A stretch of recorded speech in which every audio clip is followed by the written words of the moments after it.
सलाम, नमस्ते, सत श्री अकाल। मैं हूं रजा और आप देख रहे हैं रजा ग्राफिक की middle east special detail report.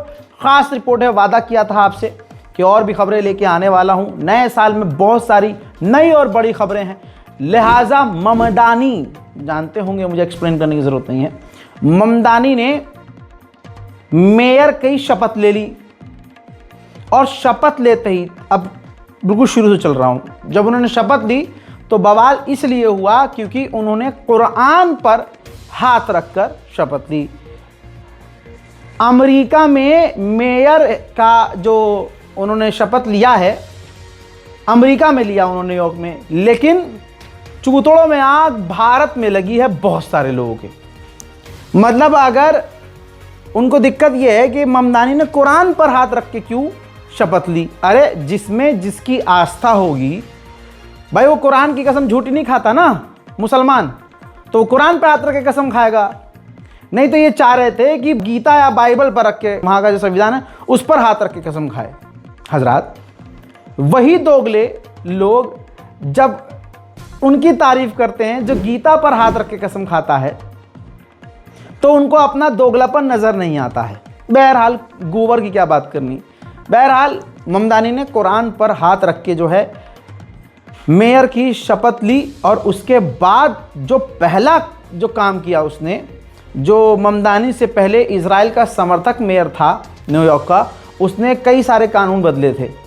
उसमें एक कानून ये था कि जो भी कंपनियां इजराइल की हैं या इजराइल के समर्थक वाली हैं, उनका बाइकआउट नहीं किया जा सकता। जो बाइकआउट चल रहा है अमेरिका में, तो इसका डर जागा, तो उसने सोचा जाते जाते मैं कानून बना जाता हूँ कि भाई कोई भी इजराइल की कंपनियों का बाइकआउट नहीं करेगा। पहला कानून बनाया। और एक और कानून बनाया था उसने जाते जाते मेयर ने, जो पहला वाला मेयर था, कि जो भी इजराइल का विरोध करेगा माना जाएगा कि ये यहूदियों का विरोध है। भाई ममदानी जैसे ही कुर्सी पर बैठे, उन्होंने उन दोनों कानूनों को उड़ा दिया, ख़त्म कर दिया, तुरंत के तुरंत ख़त्म कर दिया। उसके बाद उन्होंने बवाल मचाया, एकदम धर्राटे काट दिए जब उन्होंने फ़िलिस्तीन का समर्थन किया। खुल्लम खुल्ला उन्होंने कहा कि आज से जो फ़िलिस्तीनी न्यूयॉर्क में रहते हैं उनको डरने की ज़रूरत नहीं है और उनको न्यूयॉर्क छोड़ के जाने की ज़रूरत नहीं। कोई उनसे नहीं कहेगा कि तुम न्यूयॉर्क से, अमेरिका से बाहर निकल जाओ, हम उनके साथ हैं। साथ ही भारत के जेल के अंदर बंद उमर खालिद, उनके बारे में भी उन्होंने आवाज़ उठाई, कई सारी बातें उन्होंने की। इसकी वजह से भारत में ममदानी, अब ममदानी का तो कुछ उखाड़ नहीं पाएंगे, ममदानी का तो कुछ कर नहीं सकते, तो अब ये क्या करेंगे देखिएगा आप, ममदानी के नाम पर ये भारत के मुसलमानों पर फिर हमला करेंगे। वही समझ रहे हो आप। अब मामला ये है कि एक और संगठन था BDS, जो इजराइल के खिलाफ ऑर्गेनाइजेशन थी, संस्था थी, उसको बैन कर दिया था पहले वाले मेयर ने, तो उस पर से भी ममदानी ने पाबंदी हटा दी है। इसके बाद इजराइल को तो आग लगनी थी। इजराइल के अखबारों ने तुरंत लिखना शुरू कर दिया और इजराइल की सरकार ममदानी पर बुरी तरह से भड़क गई है कि इन्होंने पहला ही दिन जो काम किया है एज अ मेयर, उन्होंने इजराइल के खिलाफ अपनी नफरत दिखाना शुरू कर दी है। मैं जब अरब के मुसलमानों को कुछ कहता हूँ, उनको झकझोड़ता हूँ, तो बहुत सारे भारत में बैठे मुल्ला जी हैं, बुरा लग जाता होगा उनको, बहुत गरियाते हैं मुझे, कह रहा है ये तो ईरान का चमचा है। अरे भाई, मुझे चमचा कहो या प्लेट कहो, औकात तुम्हारी ये है कि आज तुम्हें मुंह छुपाना पड़ेगा इस खबर के बाद। जॉर्डन अरब है ना, जॉर्डन की गवर्नमेंट ने, अल्लाह अकबर, मैं ये खबर पढ़ूंगा, मैंने कभी सोचा नहीं था। जॉर्डन के गवर्नमेंट ने जॉर्डन के इमामों को बैन कर दिया है कि जो भी जॉर्डन का इमाम है वो अबू उबैदा का नमाज जनाजा नहीं पढ़ा सकता। ये है अरब और अरब की असलियत। बजाते रहो अरब के नाम पे ताली, अरब अरब, हाँ उसको ही, अरब को ही देखकर आप ईद मनाओ। स्पेन भी बड़ा काम कर रहा है। स्पेन यूरोपीय यूनियन पर दबाव डाल रहा है कि इजराइल पर पाबंदी लगाओ, तमाम वो इंसानियत के खिलाफ काम कर रहा है। उधर भाई साहब जो तुर्की के राष्ट्रपति हैं रजब तैयब एर्दोगान, भाई वो फ्रंट पर आके खेल रहे हैं, मज़ा आ गया। हालांकि इस आदमी का मैं समर्थक नहीं हूं, लेकिन जहां बात सही करेगा मेरा पूरा सपोर्ट है।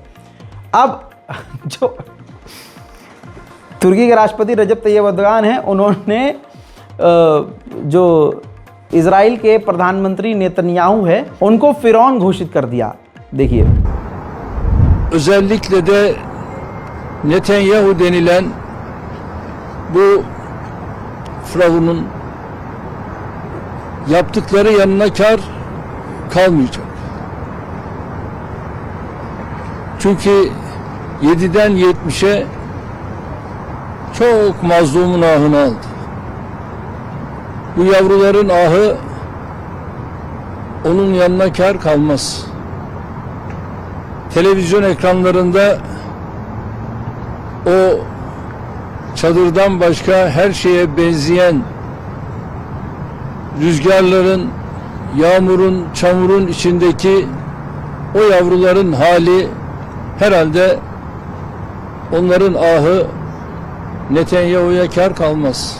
हजरात बहुत सारी उन्होंने बातें कही। नेतन्याहू फिरौन है, जो इजराइल ने किया है वो भूला नहीं जाएगा, उसकी सज़ा उसे ज़रूर मिलेगी। हम गाज़ा और फ़िलिस्तीन के लिए जो कर सकते हैं हम कर रहे हैं, हम वहाँ मदद भेज रहे हैं, आगे मदद भेजते रहेंगे, फ़िलिस्तीनियों का साथ देते रहेंगे। वहीं इजराइल के एक और फ़ौजी ने अपने आप को खुदा, हाँ बोल नहीं सकते ना, वो बैन है जुमले, तो आप देख सकते हैं कि इजराइल को ही अपनी बड़ी बड़ी मुसीबतों से दो चार होना पड़ रहा है और उस खबर को वो छुपा रहा है। 2 साल की जंग के बाद इजराइल कहाँ पहुँचा है? दुनिया की नज़र में गिर चुका है, जीडीपी को तगड़ा नुकसान पहुँचा है, इजराइल का टूरिज़्म ख़त्म हो चुका है, इजराइल की असलियत दुनिया के सामने आ चुकी है। इजराइल से अब कोई प्यार नहीं करता उनको छोड़कर।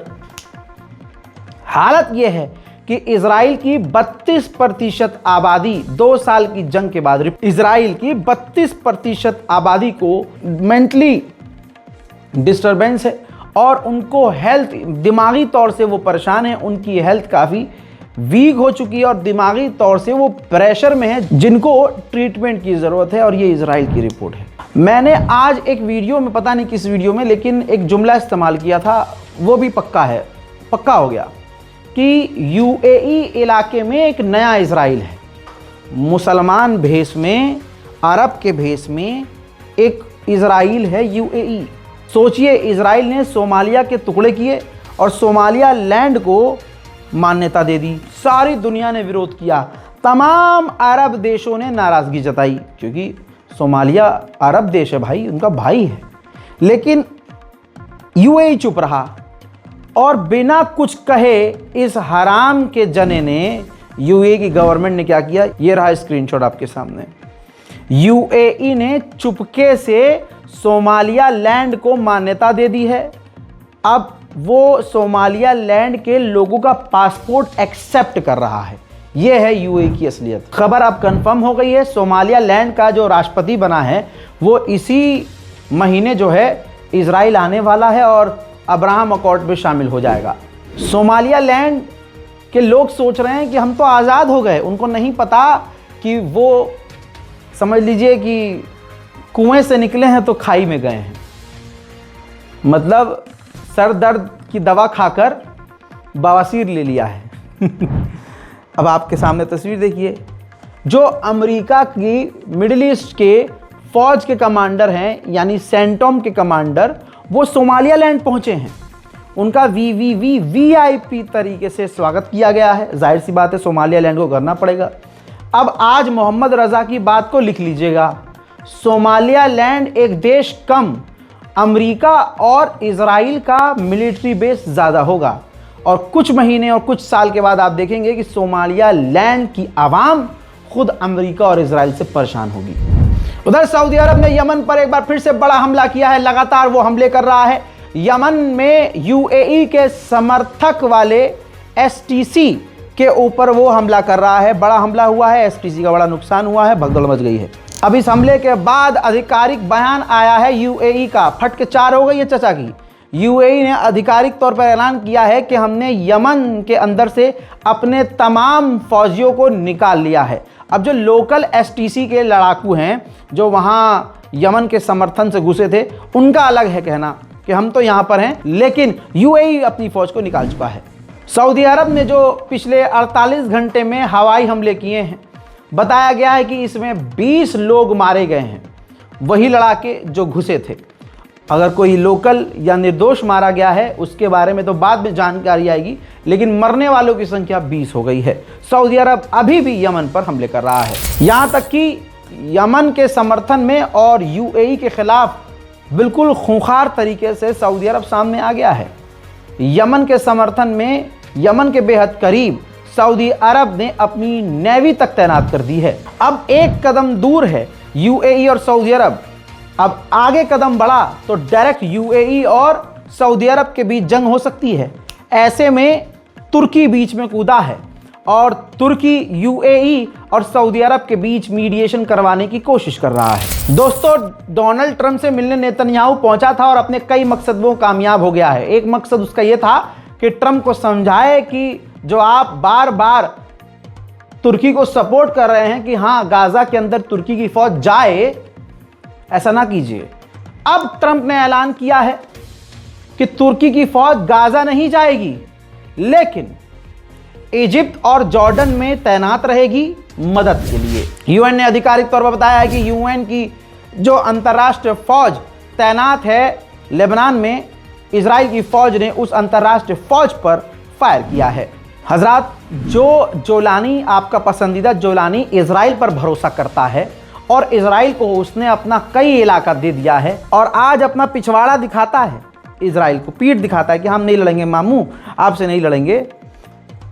जहां वो इजराइल से डील करने के लिए जोलानी तड़प रहा है, ये देखिए इजराइल के ऑफिशियल, इजराइल का मिनिस्टर इजराइल के चैनल पर बैठकर बोल गया कि जोलानी आईएसआईएस दाइश संगठन का मेंबर है और जोलानी से जंग यानी सीरिया से जंग टाइम का मैटर है, बस टाइम की बात है।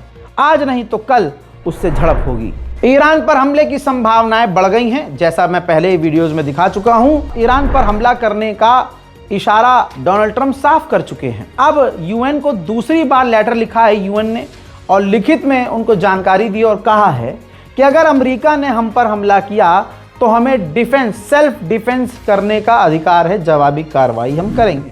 हजरात, पेड कैंपेन चलाकर ईरान के जो फटीचर हैं, गरीब तो बेचारे हैं, तो अमेरिका इजराइल अंधा पैसा खर्च कर रहे हैं कि आप ईरान के खिलाफ नारेबाजी करो और आपके अकाउंट में पहुंच जाएगा माल।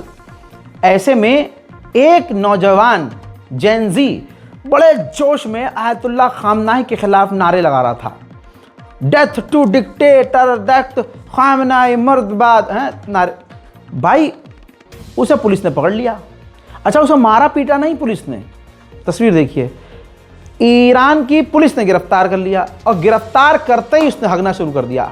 अरे सच में मुंह दिया, एक तो माफ़ी मांग रहा है, माफ़ी हाथ जोड़ के, और जब वीडियो आप देखेंगे तो पैंट में पेशाब निकल गया है। खामनाई कहते हैं जी, मुंह तो निकल जाता है दुश्मन का। लेकिन दूसरी तरफ सच्चाई ये भी है कि ईरान की आवाम ही ईरान की दुश्मन बन चुकी है। तस्वीर फिर से ताज़ा मंजर आपके सामने है। जो ईरान के ऑफिस हैं, ईरान के दफ्तर हैं, सरकारी बिल्डिंग्स है, वहाँ पर जाकर ईरान की ही आवाम ईरान के झंडे को गिरा रही है।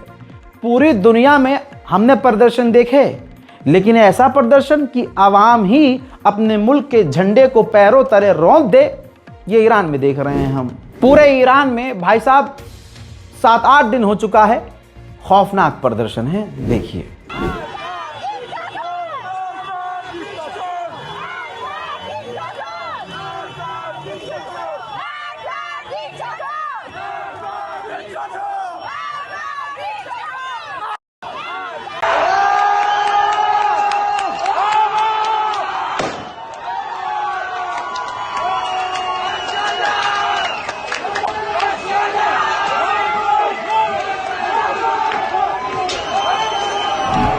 दोस्तों, ये जो कुछ भी हो रहा है अमेरिका और इजराइल, खासकर इजराइल कर रहा है, क्योंकि ईरान से सामने से इजराइल लड़ ही नहीं सकता है। अब माइक पॉम्पियो जो अमेरिका के पूर्व फॉरेन मिनिस्टर हैं, उन्होंने बड़ी बात कही। डोनाल्ड ट्रंप को इन्होंने मेंशन भी किया है, कहा कि ईरान की जो रिजीम है आयतुल्लाह खामनाई की, वो गिरने वाली है और जो अलग अलग इलाकों में, तेहरान में, जहदान में, मशहद में प्रोटेस्ट हो रहा है, नेक्स्ट स्टॉप बलोचिस्तान, यानी बलोचिस्तान जो ईरान का इलाका है, वहाँ भी इसने प्रदर्शन करने को कह दिया और कहा है कि 47 साल हो गए हैं इस रिजीम को, यानी खामनाई के रिजीम को, और जो डोनाल्ड ट्रंप हैं, ये डोनाल्ड ट्रंप की अमेरिका की सरकार भी 47वीं है, तो ये कोइंसिडेंट नहीं हो सकता। और इन्होंने विश किया है हैप्पी न्यू ईयर तमाम ईरान के उन लोगों को जो सड़कों पर हैं, ऑल्सो मतलब उनके साथ जो मूसाद के लोग चल रहे हैं उनको भी हैप्पी न्यू ईयर है। तो आखिरी लाइन से ये क्लियर हो गया कि ईरान के लोगों को हैप्पी न्यू ईयर और उनके साथ चलने वाले मूसाद को भी हैप्पी न्यू ईयर। यानी ईरान की सड़कों और गलियों में जो कुछ हो रहा है मूसाद कर रहा है। और कितनी क्लियरिटी आपको चाहिए भाई। इजरायली ऑफिशियल्स और इजराइल की इंटेलिजेंस का मानना यह है कि ईरान की रिजीम बहुत जल्द गिर सकती है। ऑल आइज ऑन ईरान दोस्तों, ईरान की हालत ख़राब है। ईरानियन गवर्नमेंट ने, ईरानियन पुलिस ने कई सारे प्रदर्शनकारियों को गिरफ्तार किया है और बहुत मोहब्बत से बयान जारी किया कि हम प्रदर्शन के खिलाफ नहीं हैं, हम मानते हैं, जानते हैं कि वो परेशान है और प्रदर्शन कर रहे हैं, उनका राइट है, लेकिन वो जो सड़कों पर तबाही मचा रहे हैं, उत्पात मचा रहे हैं, ये गलत है। वहीं मेरे दोस्तों आपके सामने एक स्क्रीनशॉट रख रहा हूँ, ध्यान से देखिए। जो लाल लाइन नज़र आ रही है ये अमेरिका का ड्रोन है जो ईरान के बेहद करीब उड़ रहा है और जासूसी कर रहा है। जहां ये सब कुछ हो रहा है उधर ईरान ने, तस्वीर आपके सामने है, एक बार फिर से इन तमाम चीज़ों के बीच मिसाइल टेस्ट कर लिया है। इन तमाम चीज़ों के बीच ईरान के डिफेंस मिनिस्टर ने कहा है कि हमारी मिसाइलों को बम से तबाह नहीं किया जा सकता और अगर हम पर हमला किया तो बिना रुके, बिना हेजिटेट हुए हम तुरंत जवाबी कार्रवाई करेंगे और बड़ी करेंगे। हजरात, कहा जा रहा है कि रशिया इस वक्त ईरान का पूरा साथ दे रहा है। सबूत आपके सामने हैं, लगातार आपको 3-4 दिन से बता रहा हूं, आज फिर ये ताज़ा मंजर दिखा रहा हूं, सबूत आपके सामने हैं। रूस के एयरक्राफ्ट भारी मात्रा में उतरे हैं ईरान। खबर ये, अंदाज़ा ये लगाया जा रहा है कि ईरान को रशिया ने भारी मात्रा में एयर डिफेंस सिस्टम भेजे हैं। उधर ईरान ने ऐलान किया है कि हम अपने हथियार बेचने को तैयार हैं और क्रिप्टो करेंसी लेने को तैयार हैं, क्योंकि ईरान की जो पाबंदियां हैं ईरान पर जो लगी हुई है उसकी वजह से वो अपने करेंसी में नहीं कर सकता है। तो ईरान ने ये ऑफ़र निकाला है कि दुनिया का कोई भी देश उनसे हथियार क्रिप्टो करेंसी में ख़रीद सकता है। उधर ईरान को मिली है बड़ी कामयाबी, ऐलान करके ईरान के ऑफिशियल ने बताया कि अब तक का सबसे बड़ा साइबर अटैक हमने फेल कर दिया है। अमेरिका को डराने का काम, जैसे यहाँ हिंदुओं को डराया जाता है, सरकार इन्हीं की, सब कुछ इन्हीं का है, लेकिन हिंदू खतरे में है, ऐसे ही इजराइल अमेरिका और अमेरिका को डरा रहा है। नेतन्याहू ने ताज़ा बयान में कहा है कि ईरान के पास अगर बैलिस्टिक मिसाइल है तो वो उसमें परमाणु लगाकर सीधा हमला अमेरिका पर भी कर सकता है। तो जिनका घर अमेरिका के अंदर है वो भी खतरे में है। ईरान के राष्ट्रपति जिस मोड में है ना, सबक है। हमारे यहाँ गंदा पानी पीकर 10 से 14 लोग मर गए और अगला मंत्री कहता है घंटा तुम्हें कुछ पता है, घंटा तुम हो क्या हो, घंटा घंटा घंटा। ईरान का राष्ट्रपति अपने ताज़ा बयान में ये कह रहा है खुल्लम खुल्ला कि आज कुरान के हिसाब से अगर हम लोगों की प्रॉब्लम सॉल्व नहीं कर सके तो यह हमारी गलती है, हम जहन्नम में जाएंगे। और अगर हम लोगों की मुश्किलों को हल नहीं कर पा रहे और आज जो बिगड़े हुए हालात हैं हम उसको सही नहीं कर पाए तो इसमें हमारी गलती है। अमेरिका या किसी और की गलती नहीं, हमारे दुश्मन की गलती नहीं है, इसमें हमारी गलती है कि हम मैनेज नहीं कर पाए। तो खुल्लम खुल्ला ईरान के राष्ट्रपति अपनी कमियों को कबूल रहे हैं और कह रहे हैं कि हमारा मकसद ही यही है कि हमें लोगों की ज़िंदगी आसान बनानी है। हज़रात, मिडिल ईस्ट स्पेशल रिपोर्ट पे फ़िलहाल के लिए इतना ही। इस रिपोर्ट को शेयर करना मत भूलिएगा, चैनल को सब्सक्राइब कीजिए, वीडियो को शेयर कीजिए। जय हिंद।